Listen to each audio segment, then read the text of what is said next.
In this video, we'll be discussing the 12 steps of recovery and the effectiveness of working them. My name is Travis. Welcome to my channel. If you like anything you hear during this video, please hit the like button. Let's get started. Step 1, powerlessness. We admitted we were powerless over our addiction and our lives had become unmanageable.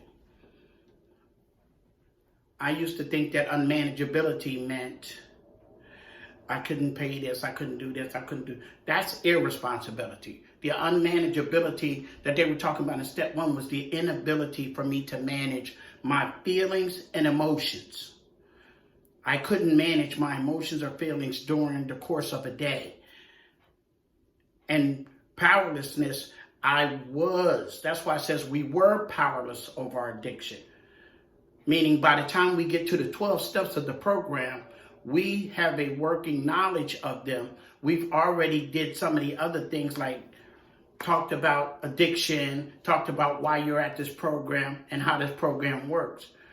So by the time we get to the first step, we should have already admitted that we were powerless because we're not powerless anymore because now we have some help to get through them.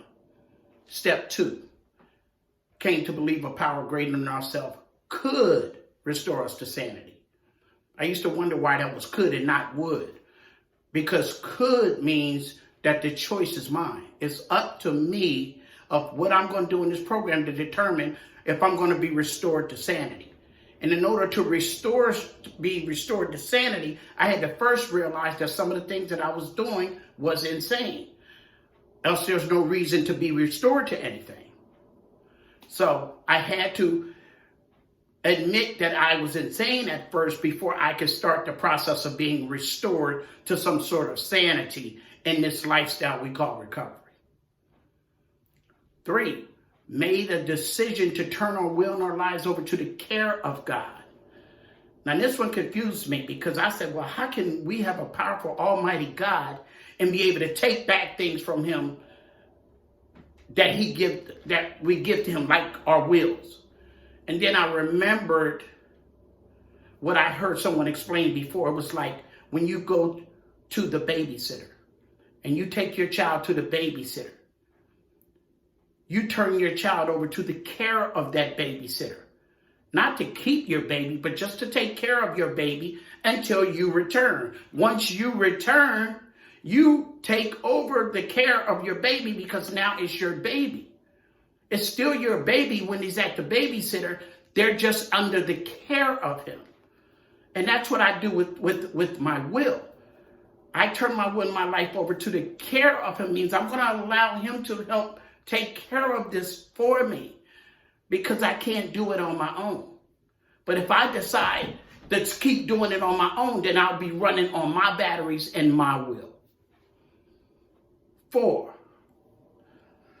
made a searching and fearless moral inventory of ourselves. A searching and fearless moral inventory just means an inventory from top to bottom. All the good, all the bad, all the in between. And it's important to do that because I had to realize that even though I did all the things that I did, there was still some good about me. Even though I did bad things.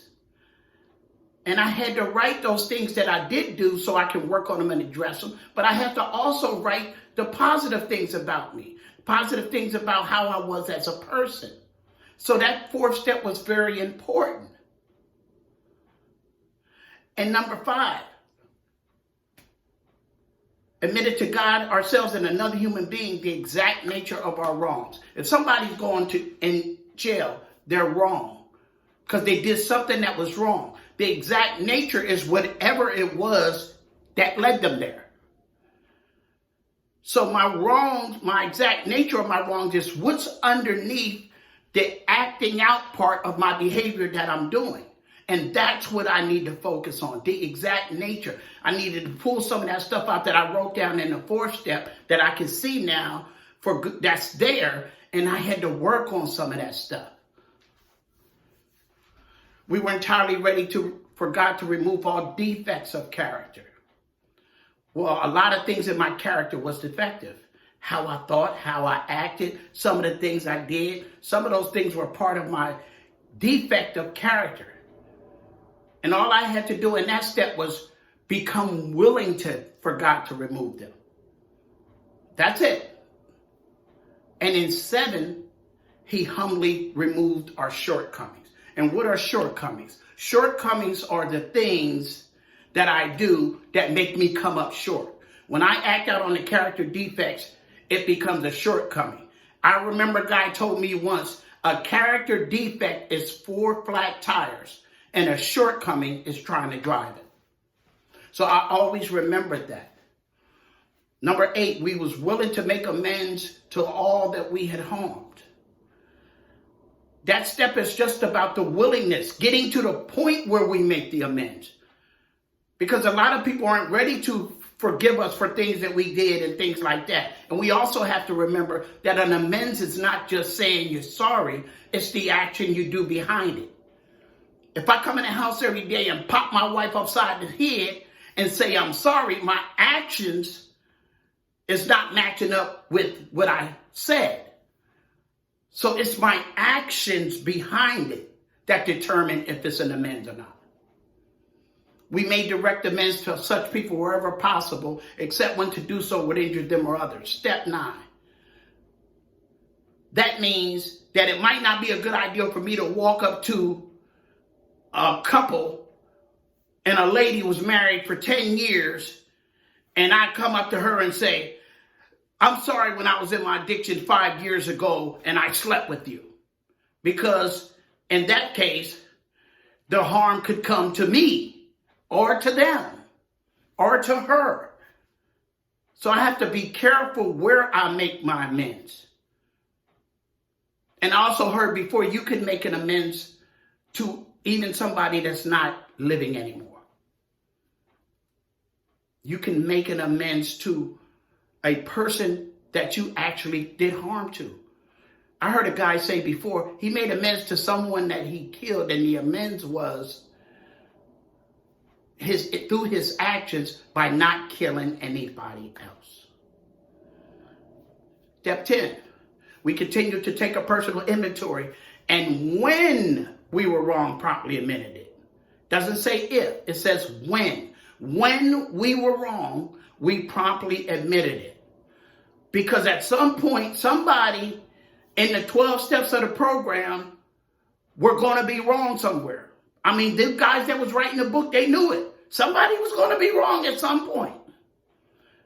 But it's good to promptly admit things and not stuff them and keep them inside and just say, yeah, well, I'll take care of that later. I know I shouldn't have did that. But no, promptly admitting it helps you to continue onto your path of recovery. Step 11, having had a spiritual awakening as a result of these steps. We try to carry this message to addicts and practice these principles in all our affairs.